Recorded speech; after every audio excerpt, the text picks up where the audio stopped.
মাত্র 15 দিনে কোয়েলের বাচ্চা পালনে 90% সফলতা। হ্যাঁ, এটা সম্ভব সঠিক ব্রুডিং ব্যবস্থাপনা থাকলেই। চ্যানেলে যারা নতুন আছেন তারা চ্যানেলটি সাবস্ক্রাইব করে নেবেন এবং অন্যান্য প্ল্যাটফর্ম থেকে যারা দেখতেছেন তারা ফলো দিয়ে ভিডিওর মধ্যে একটি লাইক কমেন্ট করে ভিডিওটি শেয়ার করে দিবেন।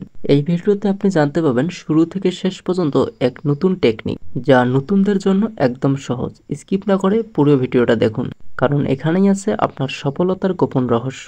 আমরা সকলে ব্রুডিং বলতে জানি যে বাচ্চাকে তাপ দেওয়া, কিন্তু আসলে শুধু তাপ দেওয়ার কাজই করে না। ব্রুডিং হলো কোয়েল পাখির বাচ্চাকে নিরাপদে বড় করে তোলার প্রাথমিক ব্যবস্থা।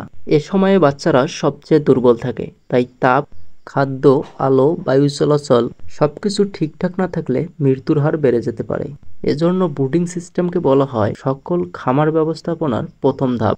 বোর্ডিং রুম অবশ্যই হওয়া উচিত ঠান্ডা, বাতাসযুক্ত, ধুলাবালি মুক্ত, রোদ এবং বাতাস থেকে রক্ষা করার মতো। ফ্লোর সবসময় শুকনো রাখবেন এবং ফ্লোরের মধ্যে ধানের তুষ দিয়ে রাখবেন। তার উপরে চটের কোনো বস্তা দেবেন। অনেকে পেপার ব্যবহার করে, কিন্তু পেপারটা আসলে নিরাপদ না। পেপারের মধ্যে বাচ্চার পা স্লিপ করে, তাই আপনারা চটের বস্তা ব্যবহার করবেন। তাপমাত্রা নিয়ন্ত্রণে হিটার বা বাল্ব ব্যবহার করতে পারেন। প্রথম সপ্তাহে তাপমাত্রা 35 থেকে 37 ডিগ্রি রাখা উচিত। 5 দিন পর আস্তে আস্তে তাপমাত্রা কমিয়ে 15 দিনের মধ্যে তাপমাত্রা রুম টেম্পারেচারের মধ্যে নিয়ে আসবেন। আলো বাচ্চাদের খাবারের আগ্রহ বাড়ায়, তাই বিদ্যুৎ না থাকলে বিকল্প ব্যবস্থা নেবেন। প্রথম দিনে বাচ্চাদের পরিষ্কার গ্লুকোজযুক্ত পানি দিন। দ্বিতীয় দিন থেকে হালকা অ্যান্টিবায়োটিক ও ভিটামিন মিশ্রিত পানি দিন, কমপক্ষে 7 দিন।